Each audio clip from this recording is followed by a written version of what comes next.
शांति। 30/1/2022 revise course है 2/1/90। आज अव्यक्त मुरली है, बड़े ध्यान से सुनना। बहुत बड़ी मुरली भी है और बहुत ही अच्छी है। एक एक लाइन बड़े प्यार से और ध्यान से सुनना। मुरली का टाइटल है सारे ज्ञान का सार स्मृति। देखो, पूरी मुरली स्मृति पर है। स्मृति मतलब याद दिलाना। भगवान ने हमको स्मृति दिलाई। कौन से चीज की दिलाई, ये बाबा बता रहे हैं। सारे ज्ञान का सार स्मृति। आज समर्थ बाप अपने चारों ओर के सर्व समर्थ बच्चों को देख रहे हैं। हर एक समर्थ बच्चा अपनी समर्थी प्रमाण आगे बढ़ रहे हैं। इस समर्थ जीवन अर्थात सुखमय श्रेष्ठ सफलता संपन्न अलौकिक जीवन का आधार क्या है? क्या आधार है? एक शब्द, स्मृति। ये इतनी बातें जो बाबा ने बताई, ये पूरे ज्ञान का सार है स्मृति। कौन सी स्मृति? वैसे भी सारे ड्रामा का खेल ही विस्मृति और स्मृति का है। इस समय स्मृति का खेल चल रहा है। अभी जो संगम युग पर भगवान ने हमको याद दिलाया, स्मृति दिलाई कि आप आत्मा हो, तो ये पूरा जो ज्ञान है स्मृति और विस्मृति। अभी संगम युग पर सारी स्मृति बाबा याद दिलाते हैं। जैसे सतयुग शुरू होता है, हम सब बातें विस्मृति हो जाती, सब बातों की विस्मृति हो जाती है। तो देखो बाबा क्या कहते हैं। बाप दादा ने आप ब्राह्मण आत्माओं को परिवर्तन किस आधार पर किया? हमने 7 डेज का कोर्स जब से शुरू किया, जब से बाबा का परिचय मिला, तो बाबा ने पहली कौन सी स्मृति दिलाई कि आप आत्मा हो, न कि शरीर। इस स्मृति से कितना अलौकिक परिवर्तन कर दिया। सब कुछ बदल गया ना। मानव जीवन की विशेषता है स्मृति। जब बीज है स्मृति, जिस बीज से वृत्ति, दृष्टि, कृति, सारी स्थिति ही बदल जाती है। इसीलिए गाया जाता है, जैसी स्मृति वैसी स्थिति। बाप ने फाउंडेशन स्मृति को ही परिवर्तन कर दिया। बाप ने आके ही बता दिया कि आप शरीर नहीं हो, आत्मा हो। बाबा ने याद दिलाया कि बच्चे आप आत्मा हो। जब फाउंडेशन श्रेष्ठ हुआ तो स्वतः ही पूरी जीवन श्रेष्ठ हो गई। कितनी छोटी सी बात का परिवर्तन किया कि तुम शरीर नहीं, आत्मा हो। इस परिवर्तन होते ही आत्मा मास्टर सर्वशक्तिवान होने के कारण स्मृति आते ही समर्थ बन गई। अब ये समर्थ जीवन कितना प्यारा लगता है। स्वतः भी स्मृति स्वरूप बने, औरों को भी स्मृति दिलाकर क्या से क्या बना दिया। इस स्मृति से संसार ही बदल गया। यह ईश्वरीय संसार कितना प्यारा है। चाहे सेवा अर्थ संसारी आत्माओं के साथ रहते हो, लेकिन मन सदा अलौकिक संसार में रहता है। इसको कहा ही जाता है स्मृति स्वरूप। कोई भी परिस्थिति आ जाए, लेकिन स्मृति स्वरूप आत्मा समर्थ होने के कारण परिस्थिति को क्या समझती है? यह तो खेल है।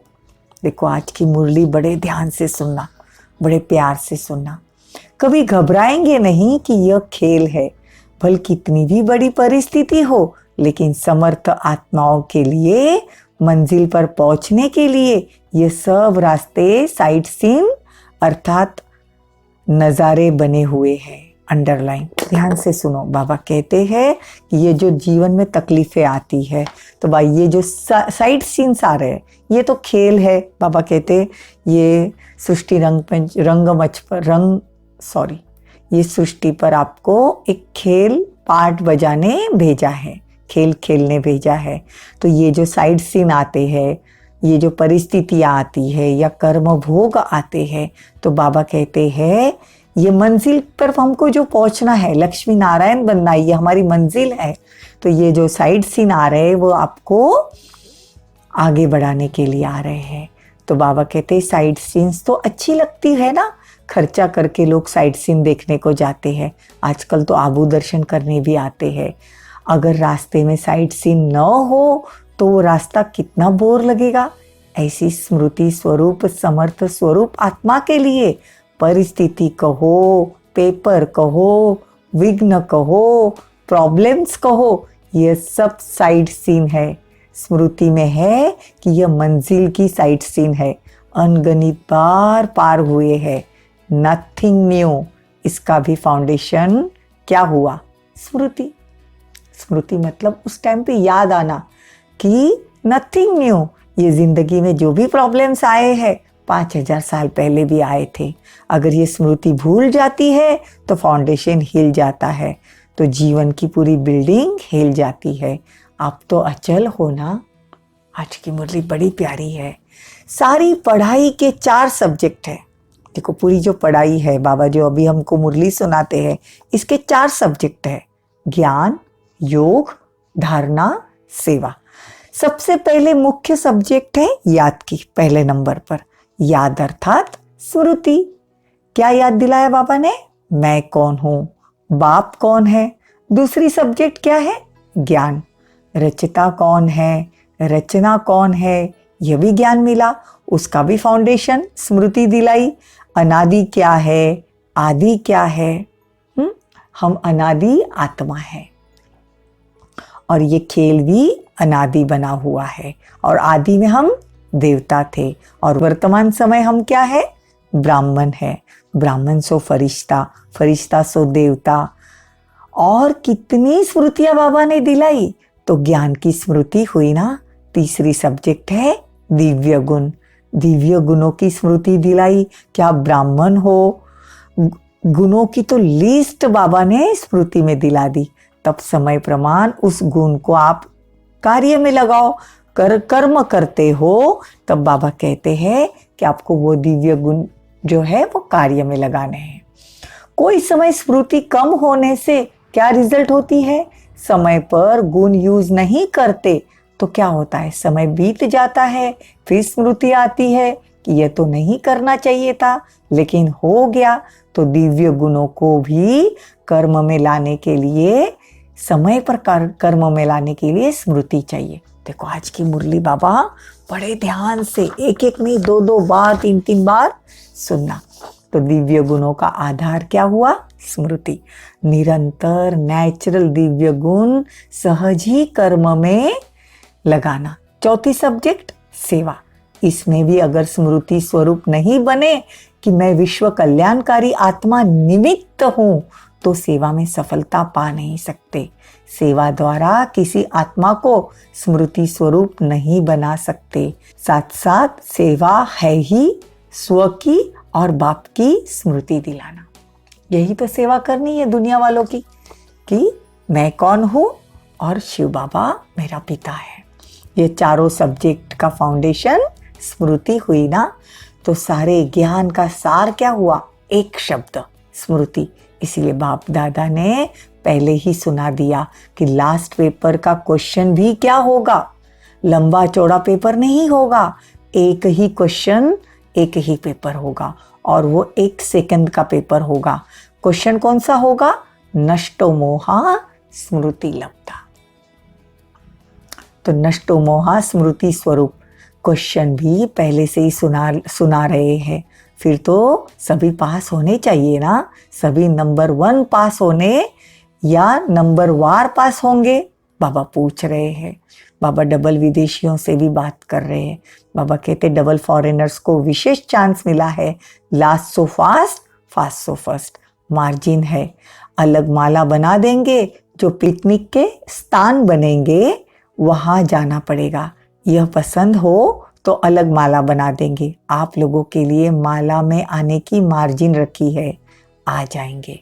सभी टीचर से भी बाबा बात करते हैं, स्मृति स्वरूप हो ना। चारों ही सब्जेक्ट में स्मृति स्वरूप हो। टीचर्स मतलब क्या? टीचर्स आपके फीचर्स से ही औरों को स्मृति दिलाएंगे कि मैं आत्मा हूँ। मस्तक में देखते ही चमकती हुई आत्मा, चमकती हुई मणि। जैसे सांप की मणि को देख करके सांप की तरफ कोई ध्यान नहीं जाएगा, मणि की तरफ जाएगा। ऐसे अविनाशी चमकती हुई मणि। बाबा कहते टीचर्स अर्थात सदा नेचुरल निरंतर स्मृति स्वरूप सो समर्थ स्वरूप। तो बाबा कहते हैं जितना आप त्याग करोगे उतना भाग्य बनेगा। अभी भाग्य की क्या बड़ी बात है, त्याग तो किया, लेकिन त्याग नहीं, लेकिन प्राप्ति बहुत ज्यादा है। त्याग क्या किया, सिर्फ सफेद साड़ी पहनी, वो तो और भी ब्यूटीफुल बन गई हो, फरिश्ते परियां बन गई हो, और क्या चाहिए। बाकी खाना पीना छोड़ा, वो तो आजकल डॉक्टर्स भी कहते हैं ज्यादा नहीं खाओ, कम खाओ, सादा खाओ। आजकल तो डॉक्टर्स भी खाने नहीं देते। बाकी क्या छोड़ा, गहना पहनना छोड़ा। आजकल तो गहनों के पीछे चोर लगे हुए। अच्छा किया, छोड़ दिया, समझदारी का काम किया, इसीलिए त्याग का पदम गुना भाग्य मिल गया। देखो बाबा कितनी छोटी छोटी बातें कितना प्यार से समझाते हैं। अच्छा, सदा निरंतर स्मृति स्वरूप समर्थ आत्माओं को सदा स्मृति स्वरूप बन हर परिस्थिति को साइड सीन अनुभव करने वाले विशेष आत्माओं को सदा बाप समान चारों ओर स्मृति की लहर फैलाने वाले महावीर बच्चों को सदा तीव्र गति से पास विथ ऑनर होने वाले महावीर बच्चों को बाप दादा का याद प्यार और नमस्ते। हम रूहानी बच्चों की रूहानी माता पिता बाप दादा को याद प्यार, गुड मॉर्निंग, नमस्ते, थैंक यू, बहुत बहुत शुक्रिया। दिल्ली जोन वालों से भी बाबा ने मुलाकात की। सदा अपने भाग्यों को देख हर्षित होते हो ना, सदा वाह वाह के गीत गाते हो ना। बाबा कहते तुम जितना न्यारे उतना बाप के प्यारे बनेंगे, स्वतः ही बाप का प्यार अनुभव होगा और ये परमात्मा प्यार छत्र छाया बन जाएगा। इसीलिए फकूर में रहो कि हम परमात्मा छत्र छाया में हैं।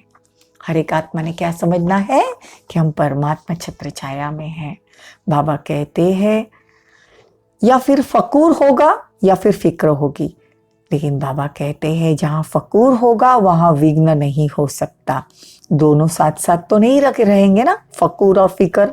दाल रोटी अच्छे देने के लिए बाप दादा बंधा हुआ है। रोज 36 प्रकार के भोजन नहीं देगा, लेकिन दाल रोटी बड़े प्यार से मिलेगी। निश्चय है ना, इसको कोई टाल नहीं सकता। तो फिक्र किस बात की, दुनिया में फिक्र रहता है कि हम क्या खाएंगे, हमारे पीछे वाले क्या खाएंगे। तो आप भी भूखे नहीं रहेंगे, आपके पीछे वाले भी भूखे नहीं रहेंगे। बाकी क्या चाहिए, डंडलप के तकिए चाहिए क्या? अगर डंडलप के तकिए व बिस्तर में फिक्र की नींद हो तो नींद नहीं आएगी। बेफिक्र होना। बाबा कहते हैं धरनी पर भी सोएंगे तो भी नींद आएगी। बाहों को अपना तकिया बना लो तो भी नींद आ जाएगी।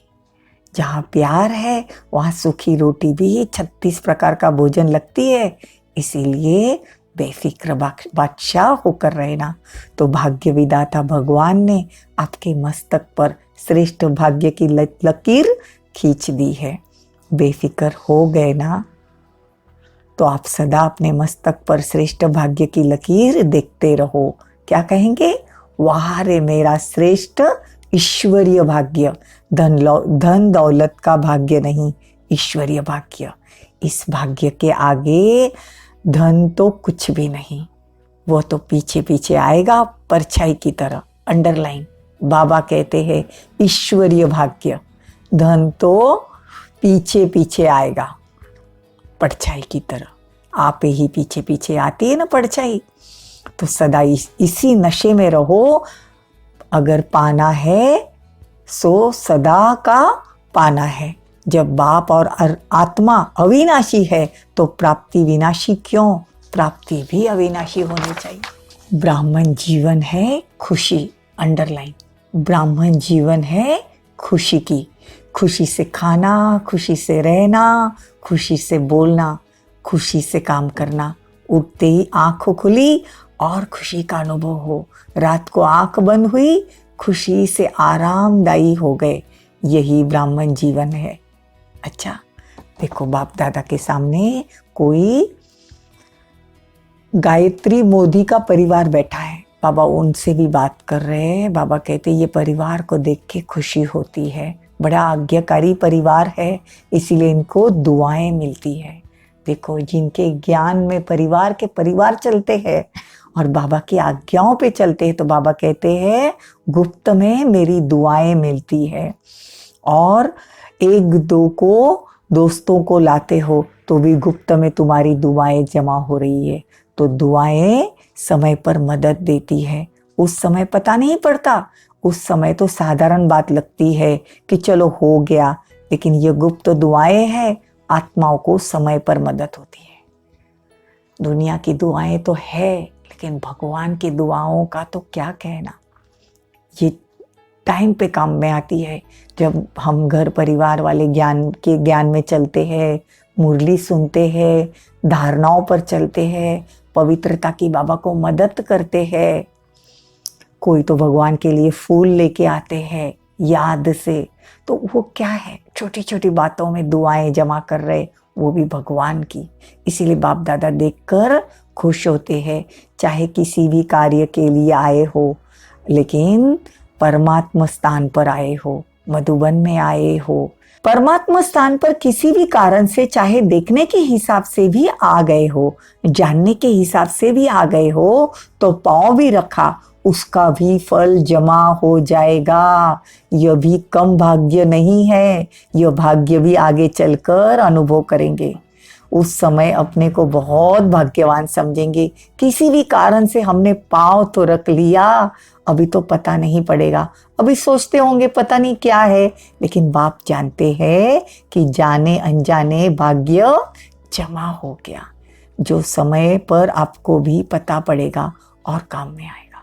इसीलिए मधुबन में जाना, सेंटरों पर पैर रखना बड़े भाग्य की निशानी है। अच्छा, वरदान। पुरुषार्थ की यथार्थ विधि द्वारा सदा आगे बढ़ने वाले सर्वसिद्धि स्वरूप भव। पुरुषार्थ की यथार्थ विधि है अनेक मेरे को परिवर्तन कर एक मेरा बाबा, इसी स्मृति में रहना। और कुछ भी भूल जाए, लेकिन यह बात कभी नहीं भूले कि मेरा बाबा, मेरे को याद नहीं करना पड़ता, उसको याद स्वतः ही आती है। मेरा बाबा दिल से कहते हो तो योग शक्तिशाली हो जाता है। तो इस सहज विधि से सदा आगे बढ़ते हुए सिद्धि स्वरूप बनो।